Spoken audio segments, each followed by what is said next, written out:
어제 우리는 아비야에 대한 이야기를 나누었습니다. 아비야는 르호보암에 이어서 왕이 된 사람인데, 아비야의 때에 이르러서 처음으로 이 남북 간의 전쟁이 있었습니다. 아비야가 일종의 북벌을 하게 된 건데요. 이 북벌을 하나님께서는 사실은 르호보암 때 막으셨지만, 아비야에 이르러서 그 북벌을 허락하시고 뿐만 아니라 거의 반도 안 되는 군사로 그 완전히 여로보암의 군대를 무찌르게 하신 이유는 이것은 심판과 징계의 성격이었기 때문입니다. 그러니까 아비야의 군사를 통해서 여로보암을 징계하시고 심판하신 것인데요. 그 이유는 여로보암이 하나님께서 주신 그 권력을 가지고 하나님을 찾고 하나님의 백성을 돌보는 데 쓰는 것이 아니라 자기를 위한 이기적이고 자기중심적인 이 권력을 휘둘렀습니다. 그래서 가장 큰 문제가 이 북이스라엘의 종교 제도를 완전히 변형시키고 왜곡시켜 버렸기 때문에 이에 대한 것을 하나님께서 다스리시기 위해서 아비야의 군대를 통해서 여로보암을 치시고, 그리고 여로보암은 이 이후에 건강으로 또 치시는 하나님의 징계를 받아서 결국 그 땅에서 죽게 되었다. 뭐 이런 얘기를 어제 함께 나눴습니다. 이때 우리가 그런 생각을 했습니다. 숫자의 많음, 그리고 우리가 가지고 있는 것의 많음보다 우리가 하나님 뜻을 우리가 어떻게 쫓고 살아가냐에 대한 문제가 더 중요하다. 싸움은 사실 우리의 내면에 그런 하나님을 쫓는 우리의 마음을 붙잡는 것, 그리고 세상을 쫓는 마음을 우리가 배격하는 것, 이것이 바로 주님 안에서 승리하는 일이다. 뭐 이런 얘기를 어제 함께 나눴어요. 오늘은 그 이후에 아비야의 뒤를 이어서 왕이 된 아사라는 사람에 대한 이야기인데요. 이 아사는 역대기에 나온 공식적인 첫 번째 종교 개혁가였습니다. 그러니까 이 아사가 한마디로 그 유대와 혹은 이스라엘 모든 땅에 있는 하나님이 싫어하시는 것들을 이제 뭔가 없애고 하나님이 원하시는 것들을 해보려고 노력을 한 사람인데요. 그는 특별히 어떠한 노력을 했을까 했었을 때 우리 함께 3절의 말씀을 같이 한번 읽어보겠습니다. 3절 말씀입니다. 시작. 이방 제단과 산당을 없애고 주상을 깨뜨리며 아세라상을 찍고. 한마디로 지금 보니까 이방 신을 아예 없애버렸다. 우상을 없애버렸다고 얘기를 합니다. 뿐만 아니라 여기에 5절에 볼까요? 5절을 우리 함께 읽어보겠습니다. 시작. 또 유다 모든 성읍에서 산당과 태양상을 없애매 나라가 그 앞에서 평안함을 누리니라. 여러분, 제가 질문을 한번 해보겠습니다. 태양상이 어떻게 이 유대에 있었게 됐을까요? 태양을 섬기는, 태양신을 섬기는 건데요. 원래 태양신을 섬기는 거는 가나안에 있었던 신이 아니거든요. 이게 어디서 굴러왔을까요? 예? 어디서 굴러온 그 우상일까요? 가장 유력한 것은 솔로몬이 누구의 딸하고 결혼합니까? 바로의 딸, 그죠?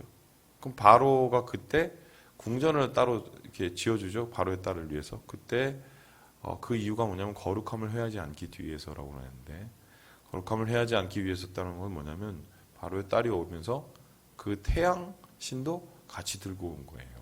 같이 들고 온 거예요. 뿐만 아니라 여기 뭐 아세라부터 시작을 해서 이방 제단이라고 나와 있는 여러 가지 것도 결론적으로 그 뿌리를 한번 찾아보자면 이 두로하고 이 저기 솔로몬하고 이제 거래를 합니다. 두로라는 나라라고. 거기에서 이제 뭐 이런저런 무역을 하기도 되고, 그 다음에 뭐 레바논에 백향목을 가져오기도 하고, 그러면서 백향목만 갖고 오고 혹은 그 북이 영화만 갖고 온 게 아니라 뭐도 같이 갖고 왔어요? 거기에 신도 갖고 오는 거예요. 그러니까 이 솔로몬 때에 하나님 안에서 큰 영화와 부귀를 주셨지만 또 하나님께서 그에게 세계의 중심이 될 수 있는 무역의 허브로 만들어 주셨지만 그거를 잘 관리하고 활용을 해야 됐었는데 그러지 못한 나머지 어떻게 돼요? 이방의 문화까지 이방의 우상 문화까지 다 수입을 해버린 거예요. 그래서 항상 그런 것 같아요. 우리가 있을 때 잘해야 된다고. 우리가 뭔가를 누리고 뭔가를 얻을 때 그걸 분별해내지 않고 그것에 대한 주의를 기울이지 않으면 어느샌가 나의 목을 조르는 죄의 모습이 우리의 삶 속에서 들어올 수 있다는 것입니다. 그래서 외부로부터 온 우상을 아사가 무너뜨렸어요. 그냥 근데 거기에서 또 끝나는 게 아니라 계속해서 반복되는 게 이때부터 산당이라는 얘기가 나옵니다. 산당, 그죠? 산당은 그럼 과연 무엇이었을까 했었을 때 산당은 말 그대로 산에 지은 예배당이에요. 산에다 지은 예배당. 그러면 산에다 지은 예배당이 과연 잘못된 것이었을까? 예를 들어서 솔로몬도 첫 번째 예배를 하나님 앞에 일천번제를 드렸을 때 어디에서 드렸어요? 산당에서 드렸어요. 기본 산당에서 드렸단 말이에요. 그러면 그때는 예배 드리면 되는데 지금은 산당에서 예배 드리면 안 되나? 질문을 하게 되죠. 그럼 이제 산당이 도대체 뭔가를 우리가 고민을 해봐야 되는데 이런 겁니다. 예루살렘에 성전이 세워지고 그 성전 속에서 하나님 앞에 예배 드리는 공간이 하나로 완전히 이제 결정이 나면서 이거는 이제 모세에 의해서 전해졌던 계명이 완성된 거였어요. 명령이 너희가 이스라엘에 가면은 한 곳에서 예배를 드려라. 그것을 이제 다윗 때에 이르러서 비로소 완성을 한 건데요. 그 전까지는 예배 생활이 어떻게 됐냐면은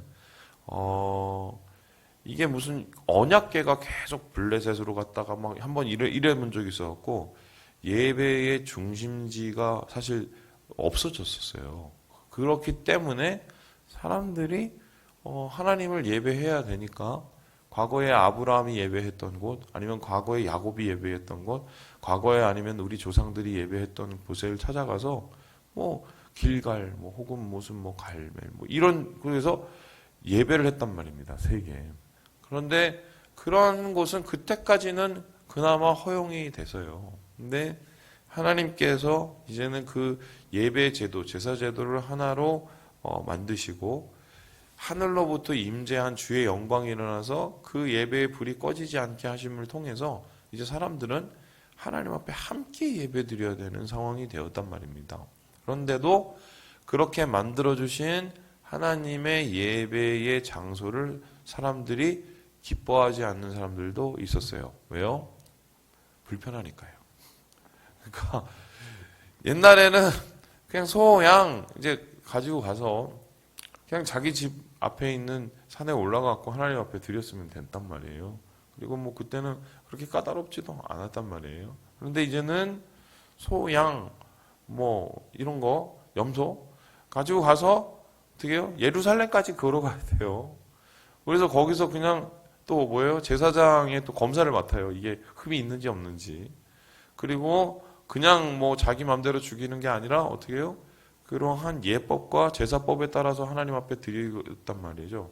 불편한 거죠. 불편한 거예요. 그래 놓으니까 이 예루살렘을 찾지 않고 여전히 예전에 있었던 신앙의 그 장소를 고집하면서 산당에 가서 제사를 드리는 게 이게 병행이 돼 있었어요. 그러면서 이게 문제가 뭐가 되냐면 관리를 안 하면 사람은 자기중심적인 것으로 변할 수밖에 없습니다. 그랬더니 아유 뭐 여기서 앞에서 예배 드리면 어때? 나 여기서 드릴래 하다가 알고 봤더니 내 맘대로 내가 편한 대로 예배를 드리고 싶어요. 그럼 흠없는 거? 아유 뭐 조금 흠 있으면 어때? 드리다가 나중에 봤더니 옆에서 뭐 어떤 뭐를 섬기는 게 그게 그렇게 좋대요. 같이 갔다가 거기다 같이 세워놓고 그러니까 그 산당이라는 것이 나중에 타락의 온상이 됐는데 하나님만 섬기는 곳이 아니라 아세라도 갖다 놓고 바알도 갖다 놓고 무슨 이것저것 이방신장도 갖다 놓고 이런 곳으로 이제 변화되게 되는 거예요. 그래서 하나님이 애초에 예루살렘 성전에서의 예배를 계획하시고 그곳을 통합하셨던 이유가 뭐냐면 이런 인간의 신앙의 타락의 본질을 이해하고 계셨기 때문인데요. 어떻게 됩니까? 자꾸 우리는 하나님 안에서 하나님이 원하시는 것을 찾고 주님이 바라시는 것을 받고 구하지 않으면 내가 편한 대로 믿게 돼 있어요. 내가 편한 대로 믿게 돼 있으면 어떻게 되냐? 나중엔 이게 하나님 믿는 건지 나를 믿는 건지 아니면은 뭐 우리의 욕망을 위해서 믿는 건지 주님의 뜻을 위해서 믿는 건지 이 헷갈리게 되나 버리는 거예요. 그래서 간혹 보면은 뭐 진짜 이 교회 막 저 교회 막 이렇게 돌아다니시다가 뭐 이도저도 안 돼서 막 집에서 그냥 예배 드리신다고 막 하시는 분들이 가끔 있어요. 저도 그런 분들 이제 주변에서 여러 보는데요. 그분들의 이제 그 처음은 잘해보려고 해요. 근데 나중에 가면요, 결과적으로 거의 다 뻔해요. 제가 옛날에 그 얘기 한번 드렸죠. 그 교회에서 상처받으시고 인터넷으로 예배 드리시는 분이 있다고 해서 인터넷으로 그 예배 드리고 헌금 앞에다 내고 그러니까 헌금을 그 모니터 앞에다 내요. 그리고 예배 끝나고 나서 그 낸 헌금으로 가족들하고 같이 밥 먹으러 간다고. 이런 분이 있었어요. 이런 분이 예, 과거에 제가 있었어요. 그래서 왜 그러시냐고 했더니 난 교회를 더 이상 못 믿겠다고. 그 마음은 이해하는데 나중에는요. 이거는 하나님 믿는 게 아닌 게 돼버려요. 자기 뜻에 따라서 자기 욕심에 따라서 자기의 생각에 따라서 믿는 타락한 산당 예배가 돼버리거든요. 그래서 하나님께서는 이 아사를 통해서 이런 산당을 없애버려요. 내 예배가 아니라 우리 예배를 만드시기 위해서예요.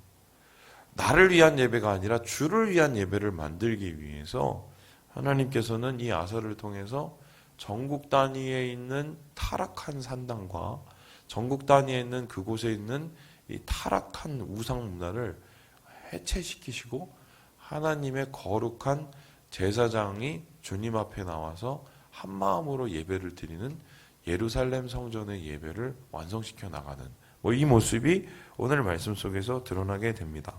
그런데 이렇게 열심히 하는데도 그러면 하나님이 축복을 해주셔야 되는데 이 사람에게 고난이 옵니다. 왜냐하면은 구스라는 나라로부터 대군이 거의 100만 명이 넘는 대군이 쳐들어와요. 이 구스가 어디냐면요. 지금으로 따지면 아프리카에 있는 수단 정도 되는 곳인데 그곳이 옛날엔 이집트를 지배했던 나라였습니다. 근데 이곳에서 100만 대군이 왔었을 때 어떻게 됩니까? 그거에 정말 3분의 1도 안 되는, 채 안 되는 군사를 가지고 막아내게 되고 승리하게 되죠. 우리가 여기서 우리가 볼 수 있는 게 뭡니까? 주님 위에 살아도 시험은 와요.